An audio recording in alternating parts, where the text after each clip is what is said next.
Bienvenue dans l'univers enchanteur du conte africain 225, où les récits ancestraux prennent vie pour vous transporter au cœur des traditions et de la sagesse de l'Afrique. Dites-nous en commentaire, de quel pays magique venez-vous? Il était une fois, dans la belle ville d'Iadé, un garçon nommé Tao qui ne se souciait jamais des autres. Il était si grossier et irrespectueux que les gens secouaient la tête à son passage. Il frappait sa pauvre grand-mère chaque fois qu'elle essayait de le corriger et quittait même la maison pendant des jours pour la punir, sachant à quel point elle s'inquiéterait de son absence. Sa mère était morte en lui donnant naissance, et sa grand-mère avait pris la responsabilité de l'élever. Cependant, à cause de la manière dont sa mère était décédée, sa grand-mère faisait tout son possible pour éviter les situations qui lui feraient ressentir l'absence de sa mère défunte. Elle le laissait donc se comporter de manière indisciplinée, et à mesure qu'il grandissait, il devenait de plus en plus irrespectueux et incontrôlable. Elle pleurait jusqu'à s'endormir chaque nuit, priant pour que son petit-fils change un jour ses manières.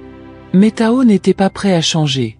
Il se mettait constamment dans des ennuis qui obligeaient souvent sa grand-mère à dépenser de grosses sommes d'argent pour le tirer d'affaire. Un matin, Tao se promenait dans le marché voisin. Il vit une vieille femme qui vendait des oranges au bord de la route. Sans demander, Tao prit quelques oranges et les fourra dans son sac. La vieille femme le supplia de payer pour les fruits. « Mon fils, s'il te plaît, paye, ces oranges sont tout ce que j'ai, » dit-elle à Tao, qui éclata de rire à son visage et lui demanda ce qu'elle ferait s'il refusait de payer. « Que feras-tu si je ne paye pas? Viendras-tu me les reprendre ?» demanda-t-il à la vieille femme en se moquant, tout en donnant un coup de pied dans son panier. Les oranges se répandirent sur la route poussiéreuse alors que la vieille femme tombait à genoux et commençait à les ramasser avec ses mains tremblantes. Les gens du marché se rassemblèrent et commencèrent à crier avec colère contre Tao. « Honte à toi, Tao! N'as-tu donc pas de cœur ?» Mais Tao s'en moquait. Il mordit dans une des oranges et s'éloigna en riant, sans se soucier de rien. Tao était extrêmement têtu. Il n'avait de respect pour personne et croyait qu'il était intouchable à cause des amis qu'il fréquentait. Il se moqua un jour d'un vieil homme qui traversait la route avec sa canne. Tao continua de se moquer de l'homme âgé, imitant ses mouvements lents et tremblants et riant si fort que les passants le regardaient avec incrédulité. « Regardez-le » cria Tao. « Est-ce qu'il marche ou est-ce qu'il danse ?» dit-il en riant. Le vieil homme, blessé mais calme, s'arrêta et regarda Tao avec des yeux tristes. « Jeune garçon, souviens-toi de ce jour. Chaque action a ses conséquences. Tu ne peux pas y échapper éternellement, » dit-il à Tao, qui se contenta de lever les yeux au ciel et s'éloigna. Il n'avait de respect pour personne, et sa grand-mère subissait quotidiennement le poids de sa cruauté. Un soir, la grand-mère de Tao réussit à économiser une petite somme d'argent après des semaines de dur labeur. Elle la cacha sous son matelas, espérant acheter de la nourriture et des médicaments. Mais Tao découvrit l'argent et le vola. Il l'utilisa pour jouer avec ses amis, et lorsqu'elle le confronta en larmes, il lui cria dessus avec colère, lui demandant ce qu'elle comptait faire avec ce peu d'argent. « C'est à cause de ce petit argent que tu me stresses ?» demanda-t-il à sa grand-mère, qui s'effondra en larmes. Elle était dévastée, sachant qu'il ne lui restait plus d'argent pour les nourrir le reste de la semaine. Tout ce pourquoi elle avait travaillé pendant des semaines avait disparu en un instant, et cela la brisa, sachant que son petit-fils menait une vie très destructrice. Cette nuit-là, la grand-mère de Tao s'agenouilla près de son lit, les larmes coulant sur son visage. Elle leva ses mains tremblantes vers le ciel et cria « Ô mon Dieu, touche le cœur de mon fils. Fais-lui voir ses erreurs avant qu'il ne soit trop tard. » Mais Tao, inconscient de la douleur de sa grand-mère, était dehors avec ses amis, jouant et buvant sans le moindre souci. Le lendemain soir, Tao et ses amis passaient près de la morgue sur Ring Road. Il les défia de s'y faufiler, sans se soucier de la sacralité du lieu. « Allons voir les corps. J'ai entendu dire qu'ils les empilent comme du bois de chauffage, » dit Tao tandis que les autres riaient. Toujours prêt à prouver son courage, Tao les convainquit tous de s'introduire dans la morgue. Ils entrèrent par l'arrière, et un silence inquiétant remplit l'espace. Des tables métalliques alignaient la pièce, et des corps sans vie reposaient sous des draps blancs. Mais au lieu de ressentir de la peur ou du respect pour les morts, Tao commença à rire hystériquement. « Regardez-les, raides comme du poisson séché. Quel gâchis !» dit-il en tirant un des draps blancs pour se moquer du corps d'une femme qui reposait dessous. L'employé de la morgue, entendant des bruits étranges, entra au moment où Tao riait et se moquait des morts. « Jeune homme, dit l'employé calmement, sa voix pleine de colère, tu as moqué les morts aujourd'hui, mais écoute bien mes paroles, les morts n'oublient pas. Quitte cet endroit maintenant avant que j'appelle les autorités. » Tao et ses amis éclatèrent de rire à nouveau, ignorant complètement l'avertissement de l'employé. « Vieil homme, retourne avec tes fantômes, tu ne nous fais pas peur, » ricana Tao en agitant la main avec dédain. Mais juste au moment de partir, Tao s'arrêta, un sourire malicieux sur le visage. Il se tourna vers le corps de la femme dont il s'était moqué plus tôt. « Regarde-la, allongée là comme si elle était chez elle, » dit-il en se moquant. Puis, dans un acte de pur irrespect, Tao toucha le sein de la femme, riant bruyamment alors que ses amis restaient bouche bée sous le choc.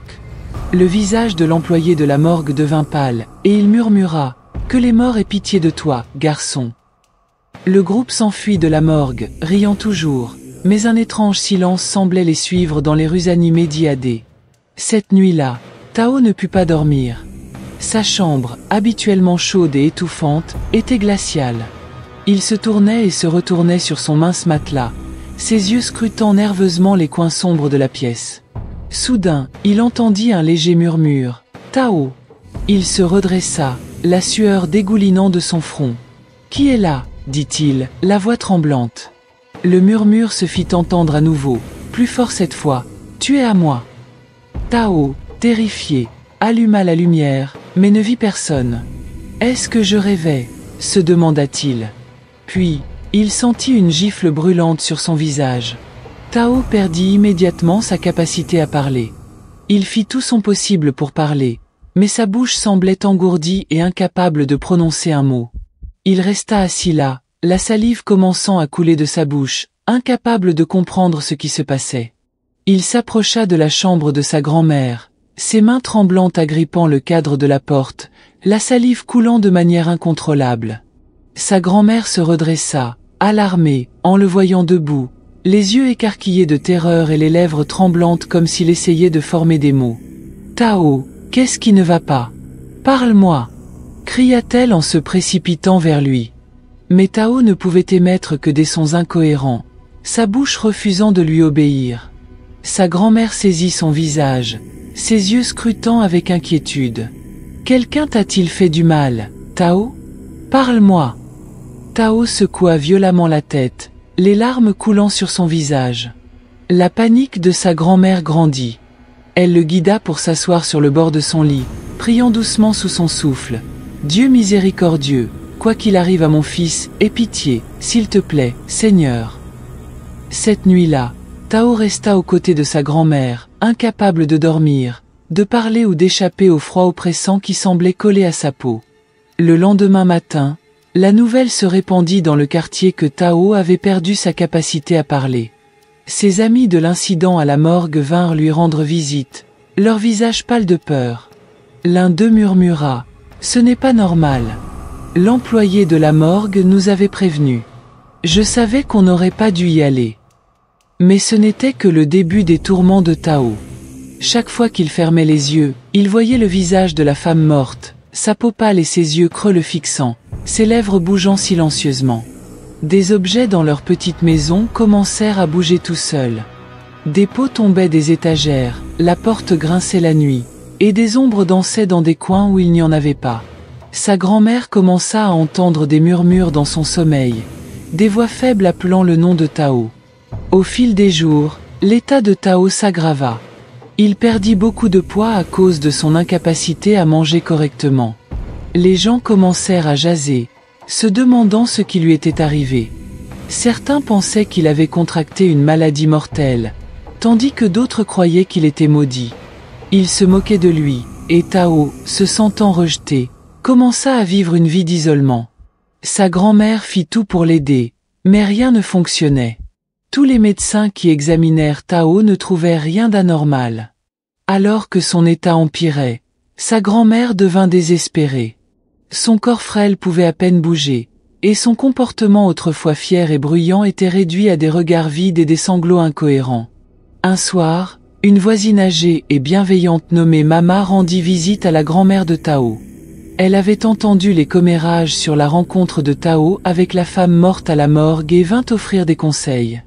Ma sœur, ce n'est pas une maladie ordinaire. Ramène ton fils là où ce problème a commencé. Les morts ne pardonnent pas facilement lorsqu'on leur manque de respect, dit Mama fermement. La grand-mère de Tao hocha la tête en signe d'accord. Ils arrivèrent à la morgue le lendemain matin et rencontrèrent l'employé, dont le nom était Baba Deji, le même homme qui avait averti Tao de son comportement irresponsable. Il se tenait à l'entrée de la morgue, comme s'il les attendait. Ses yeux perçants scrutèrent le corps tremblant de Tao alors qu'il secouait la tête avec déception. « Je t'avais prévenu, jeune homme, dit Baba Deji d'une voix basse. Tu as moqué les morts, et maintenant tu as réveillé quelque chose qui ne peut pas être facilement apaisé. » La grand-mère de Tao commença à le supplier de sauver son fils. « S'il te plaît, Baba, aide mon fils. Quoi qu'il faille, nous le ferons. S'il te plaît, ne le laisse pas mourir comme ça. » Baba Deji soupira profondément et leur fit signe de le suivre à l'intérieur. Ils furent conduits dans une petite pièce bordée de vieilles étagères et de bougies vacillantes. Baba Deji s'assit sur un tabouret en bois, marmonna quelques mots à voix basse, puis regarda directement Tao. « J'ai un don, commença-t-il. Un don qui me permet de parler aux esprits, de faire le lien entre ce monde et l'autre. La femme que tu as moquée et touchée, son esprit m'a parlé. » La grand-mère de Tao étouffa un cri, serrant sa poitrine, tandis que son fils fixait Baba Deji, les yeux vides. La femme que tu as moquée et touchée n'était pas n'importe qui. Elle s'appelait Abeni. Elle est morte avec une profonde tristesse dans son cœur. Elle n'avait ni famille, ni mari, ni enfant. Elle est décédée d'un cœur brisé, portant le poids de la solitude dans la tombe. Son esprit ne peut trouver le repos parce qu'elle a été privée d'amour et de compagnie dans sa vie. La voix de Baba Deji s'abaissa. Et maintenant, elle t'a choisi, Tao, pour être son mari. La grand-mère de Tao étouffa un nouveau cri, portant sa main à sa bouche. Que veux-tu dire, Baba? Mon fils, épouser une femme morte? Baba Deji hocha la tête solennellement. C'est la seule façon. L'esprit d'Abeni a exigé le mariage. Tao doit l'épouser, lui offrir une sépulture digne avec honneur et visiter régulièrement sa tombe en tant que son mari. Ce n'est qu'alors que son esprit trouvera le repos, et ce n'est qu'alors que Tao sera libéré de cette malédiction. La grand-mère de Tao pleura amèrement, son corps frêle tremblant alors qu'elle serrait les mains de son fils. Tao, bien qu'incapable de parler, laissa échapper un sanglot étouffé, des larmes roulant sur ses joues. Avant de procéder au mariage spirituel, Baba Deji leur conseilla de chercher la famille d'Abeni, si elle existait. Après des jours d'enquête dans la communauté et des discussions avec les anciens, il fut confirmé qu'Abeni n'avait aucun membre de sa famille encore en vie. Elle était fille unique, abandonnée par des parents éloignés, et était morte seule dans une petite chambre louée. Le poids de la solitude et de la trahison l'avait conduite à la tombe. Réalisant qu'il n'y avait pas de famille pour donner leur bénédiction, Baba Deji leur dit que le mariage devait se faire sans délai. Sous la direction de Baba Deji, les préparatifs commencèrent. Une petite robe de mariée blanche fut placée sur le corps sans vie d'Abeni, et ses cheveux furent ornés de fleurs. Tao, faible et tremblant, fut vêtu d'un abada blanc, symbolisant la pureté et la soumission. Baba Deji commença la cérémonie, sa voix résonnant dans la pièce froide de la morgue. « Abeni, fille de la terre, tu n'es pas oubliée. Aujourd'hui, tu es honorée. Aujourd'hui, tu es aimée. » Il guida Tao à s'agenouiller près du corps d'Abeni. Avec une main tremblante, Tao plaça un anneau sur son doigt sans vie. Une brise froide traversa la pièce, et pendant un bref instant, l'air sembla rempli d'un soupir triste et léger. Baba Deji aspergea d'eau bénite et de sel le corps d'Abeni et murmura des bénédictions finales. C'est fait. Son esprit est maintenant en paix. Le lendemain, une cérémonie d'enterrement digne fut organisée pour Abeni. Un petit groupe de personnes y assista, dirigé par Baba Deji. Abeni fut inhumé dans un cimetière tranquille à la périphérie d'Iadé. Tao, encore faible mais capable de murmurer quelques mots, se tenait près de sa tombe. « Je suis tellement désolé, Abeni, pour t'avoir manqué de respect. Puisses-tu trouver la paix que tu n'as pas eue dans ta vie. » Il plaça des fleurs blanches fraîches sur sa tombe et s'éloigna avec sa grand-mère, la tête baissée. Baba Deji avertit Tao que, bien qu'Abni soit désormais en paix, leur lien était éternel. En tant que son mari, Tao était tenu de visiter occasionnellement sa tombe, apportant des fleurs fraîches et murmurant des prières pour son âme. Si tu négliges sa tombe, si tu oublies ta promesse, la malédiction reviendra, encore plus forte. Tao hocha la tête solennellement, sachant qu'il ne pourrait jamais échapper à son obligation. Dans les mois qui suivirent, Tao se transforma en une personne complètement différente. Il devint calme, humble et profondément respectueux envers les autres. Il travailla dur pour subvenir aux besoins de sa grand-mère et s'excusa pour tout ce qu'il lui avait fait. Tao se rendit également au marché pour retrouver la vieille femme dont il avait renversé les oranges quelques mois auparavant. Il la trouva dans un coin et s'excusa pour la façon dont il l'avait traitée ce jour-là. La vieille femme le regarda, des larmes coulant de ses yeux, et lui pardonna pour tout ce qu'il avait fait. Tao la remercia pour sa bonté et lui tendit de l'argent en paiement des oranges. La vieille femme, très reconnaissante, commença à le bénir avec ferveur. Chaque mois, sans faute, Tao visitait également la tombe d'Abeni. Il plaçait des fleurs fraîches sur la tombe et murmurait des prières pour elle. Les gens d'Iadé commencèrent à remarquer le changement en lui. Il parlait en chuchotant du garçon qui s'était autrefois moqué des morts mais qui menait désormais une vie transformée. Tao a changé, disait-il, racontant comment les morts lui avaient enseigné une leçon qu'il n'oublierait jamais. Et Tao n'oublia jamais. Pour le reste de sa vie, il porta le poids de ses actions et le souvenir d'Abeni, la mariée qu'il n'avait jamais vraiment connue mais à laquelle il était lié pour toujours dans l'esprit. Dans le cimetière tranquille à la périphérie d'Iadé, une pierre tombale portait les mots « Abeni, aimé et honoré, repose en paix ».